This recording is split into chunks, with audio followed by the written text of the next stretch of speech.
Naalala mo ba nung nag-announce yung PBA ng 50 greatest players? At maraming umalma nung sinama si Scottie Thompson. Bakit daw ang aga-aga na sinama yan? Ngayon, siguro naman. Wala na kayong reklamo. Plus, pag-usapan po natin, duda yung iba sa panalo daw ng Hinebra. Naiinis ako sa comment section. Mga nagsasabi na bigay-bigay lang yan. Pero, merong stats na talaga namang, mapapatanong ka rin eh. Bakit nga ba ganun? At ano ba nangyari kay Junmar Fajardo? At makabalik kaya ito si Junmar Fajardo sa game number 5? At yung pinakatotoong tanong, bakit sabay-sabay daw sumablay ang SMB? At kung sa huli ay SMB din daw talaga yung mananalo. Podcast Sports, the number one independent sports voice of the Philippines. Okay.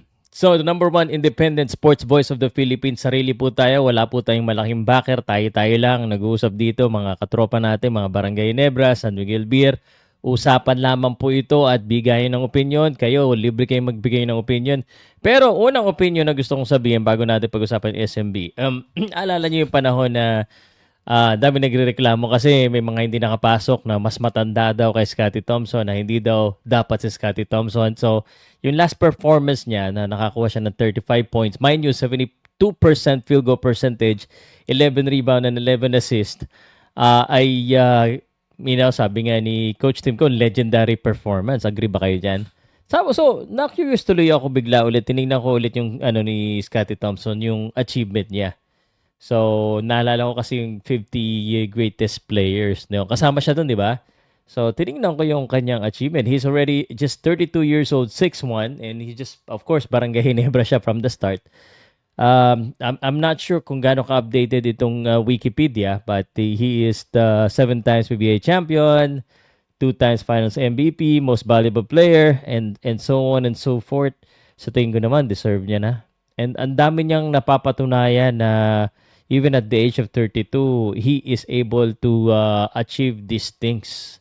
No, may mga nagsasabi hindi naman yan scorer, hindi naman yan ganito, pero when it's needed the most, nakakapagbigay siya ng malaking impact sa team niya, no? And that's why siya ang muka ng Barangay Ginebra, and he's the main man of Barangay Ginebra. I feel, no? I do not know about you, but para sa akin, talagang for a while now, siya talaga yung naging mukha ng Barangay Ginebra, and for the right reasons, and I think he deserves. Siguro, at this point, wala na siguro nagsasabi na unfair, no? Unfair yung pagkalagay sa kanya agad.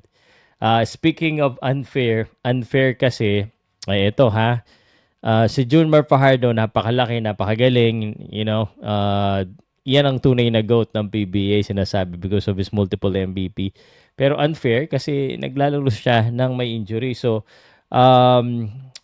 pati si Coach Tim ko na-surprise, di ba? Nakasulat dito sa mga ano. So, si Junmar Fajardo, inabi niya ng Game 3 na mayroon siyang shoulder injury.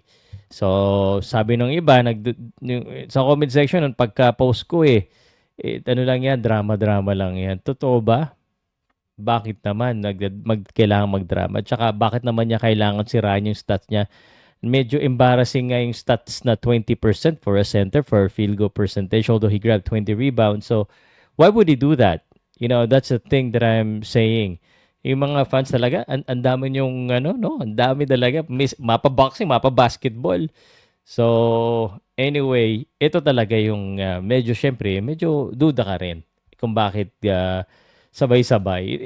It's not siguro duda. You're wondering. Wondering why sabay-sabay naman. Hindi nag-practice ba itong mga ito? Look at this. Ang average po, the average, okay? What is, tingnan mo, the average field goal percentage of a basketball player. Yan. Okay. someone who shoots 40% is considered to be good, great. 42% is considered to be great. 38, 42, 40%. But if you look at this, okay. CJ Perez, 40%. It kind of okay. 8 out of 20 pero pangit pa rin tingnan kasi masyado maganda. Maganda sana mga 40 plus eh. 42. Ito 36%. Ito 21%. Si Bronyel 3 out of 5 eh. Ito 37%. Yung magtataka ka na lahat ng mga kumakana sa kanila eh below 40% lahat ng shooting. Sabay-sabay minalas ang SMB players. Kaya naman sinasabi nung iba, duda daw sila bakit gano'n lahat ng players daw eh sabay-sabay sa SMB, sabay-sabay minalas. Hindi ba pwedeng talaga minalas lang? Kasi kung yan talaga ay merong pabor-pabor, eh, may imbestigahan yan. But I do not think so. I felt like na maganda lang ang depensa ng Hinebra dito. And I also feel that naapektuhan lang sa injury itong si Junior Fardo talaga. So, ang dami nyo kasing iniisip eh. But ang isipin nyo na lang, yung mga players, yung paano kayo mananalo, out sinong mananalo sa game number 5, which is, which is going to be a critical game. So, Barangay Ginebra, San Miguel Beer, 7:30. Of course, I think isang panalo na lang sa Meralco TNT Series, no? So, Barangay Ginebra, San Miguel, 2-2. Mapaganda yung laban. Bakit di ba kayo natutuwa pag na-extend yung series ng Barangay Ginebra? Oo, yes, malaki ang kita, kumikita ang PBA, kumikita yung mga negosyo, but still sumasaya naman din tayo, di ba?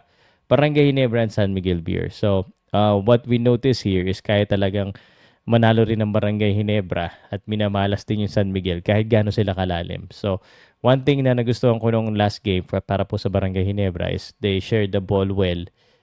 And certainly, shooting is a big factor. So, but assist ang aabangan ko dito. Assist, and I expect Jun Fajardo to be back stronger than ever, especially after all the criticism and na-highlight yung laro niya. So, sigurado akong babalik si Junmar Fajardo sa laro na ito. So, yun lang. By the way, sigurado rin ako, babalik si RJ Barrientos. Matapak niya, tuloy-tuloy yan, shoot niyan, doon shoot. Sana lang medyo tumaas yung efficiency niya sa field goal percentage. So, Ginebra versus San Miguel, game number 5. Kung sino manalo ng game number 5, yan ang magcha-champion sa tingin ko. Tingin ko Barangay Ginebra eh. Hindi naman champion, advance. Masyado akong advance mag-isip. But ano sa tingin nyo guys? Let me know sa comment section. Usapan lang to. And just in case, nandito ka pa rin hanggang ngayon, hindi ka pa nakasubscribe, may YouTube ako. Sa Facebook, mas marami akong upload kasi mga photos. Please do so. Salamat po. Ako po si Pau Salud.